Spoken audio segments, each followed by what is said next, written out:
दोस्तों नमस्कार। बिहनिया संध्या से मैं कौशल तिवारी। चित्रकूट में महाकुंभ का आयोजन हुआ।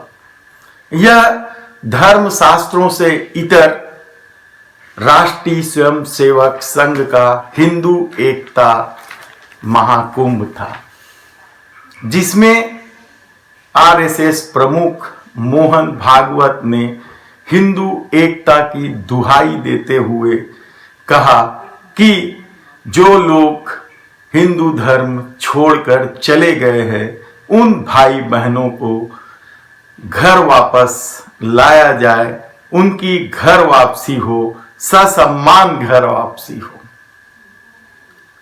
बहुत अच्छी बात है, लेकिन जिस दौर में उत्तर प्रदेश जैसे सूबे में चुनाव हो, जिसका रास्ता दिल्ली तक जाता है, तो ऐसे समय में यदि हिंदू एकता की दुहाई दी जा रही है तो इसका मतलब समझने की कोशिश करनी चाहिए। विभिन्न जातियों उपजातियों में बटे हिंदू धर्म में दूसरी जाति से लाए बहुओं को बर्दाश्त नहीं किया जाता है। दूसरी जाति में गई बेटियों को बर्दाश्त नहीं किया जाता है। उस दौर में यदि मोहन भागवत हिंदू एकता की दुहाई दे रहे हैं और दूसरे धर्म में गए लोगों को वापस लाने की बात कर रहे हैं, तो यकीनन यह एक बहुत अच्छी पहल है। लेकिन शायद आरएसएस को सबसे पहले तो अपने धर्म में बटे लोगों को एक करने का पहल करना चाहिए, लेकिन राजनीति कुछ और ही कहती है। राजनीति अपने अनुकूल शब्द ढूंढती है और यही वजह है कि धार्मिक व्यक्ति के अपराध को लगातार माफ कर दिया जाता है। आप सोच रहे होंगे कि हम वापस लखीमपुर कीरी कांड के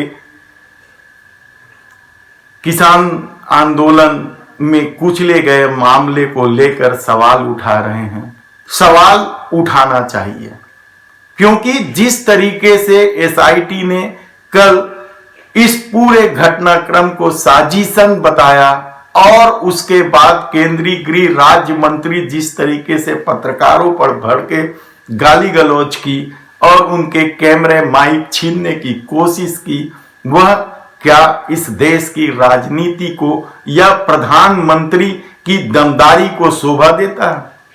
यकीनन आप बहुत सारे मुद्दे को अपने ढंग से अपने नजरिए से देख सकते हैं, लेकिन चित्रकूट में जब मोहन भागवत जी हिंदू एकता की बात करते हैं तो यह समझ लेना बेहद जरूरी है कि आज भी ग्रामीण अंचलों में दूसरे समाज की, यानी हिंदू एक जात का व्यक्ति दूसरे जात के व्यक्ति लड़की से शादी कर लेता है तो उसका सामाजिक बहिष्कार होता है, उसे अर्थदंड दिया जाता है, तब कहीं जाकर वह समाज में शामिल होता है। ऐसे में वसीम रिजवी या अली अकबर जैसे लोग यदि हिंदू धर्म में आएंगे तो उनका क्या होगा? वसीम रिजवी तो अपने आप को हिंदू धर्म में आने के बाद त्यागी यानी ब्राह्मण बताने लग गए। जातियों का निर्धारण किस तरीके से हो, यह भी बड़ा कठिन सवाल है, क्योंकि जातियों में बटे हिंदू समाज आज भी रोटी बेटी के संबंधों को सिरे से नकारता है। यही नहीं, आप यदि सर्वे का आंकड़ा देखें तो आपको पता चलेगा कि 92% 93% लोग अपने ही जाति अपने ही समाज में शादी करते हैं। और आरएसएस से जुड़े लोगों का यदि आप सर्वे कर लें तो भी आपको इसी तरह के आंकड़े मिलेंगे। अपने ही समाज अपनी ही जातियों अपनी ही संस्कृतियों में बंधे लोग यदि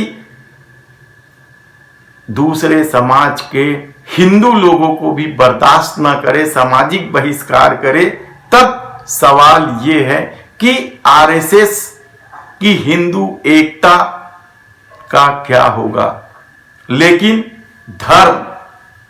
धर्म सबसे बड़ा हथियार हो गया है राजनीति के लिए, और यही वजह है कि बनारस के बाद भारतीय जनता पार्टी के तमाम मुख्यमंत्री, उप मुख्यमंत्री अयोध्या में हनुमानगढ़ी का दर्शन करने पहुंचे, रामलला के मंदिर निर्माण की जानकारी लेने पहुंचे।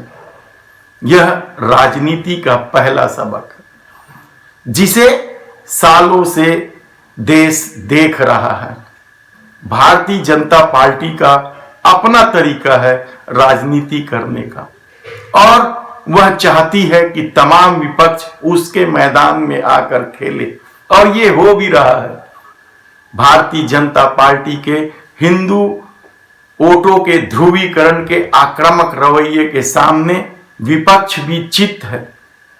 ममता बनर्जी दुर्गा पाठ करने लग जाती है तो केजरीवाल हनुमान बजरंगबली के चालीसा पढ़ने लग जाते हैं। राहुल गांधी जनेऊ दिखाने लग जाते हैं तो अखिलेश यादव बनारस कॉरिडोर के निर्माण में अपनी भूमिका का जिक्र करने लग जाते हैं।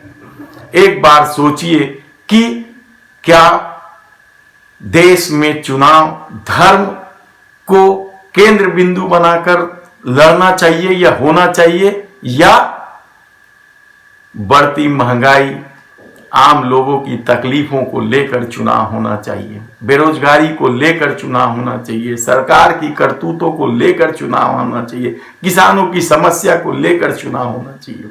लेकिन सत्ता सब कुछ अपने अनुकूल देखती है और अपने अनुकूल कर देना चाहती है, इसलिए चुनाव में आम आदमी का मुद्दा समाप्त हो जाता है। लेकिन समझने की जरूरत है, एक बार जरूर सोचिए कि क्या इस तरह के चुनाव से देश में लोकतंत्र की स्थिति मजबूत होगी। धन्यवाद।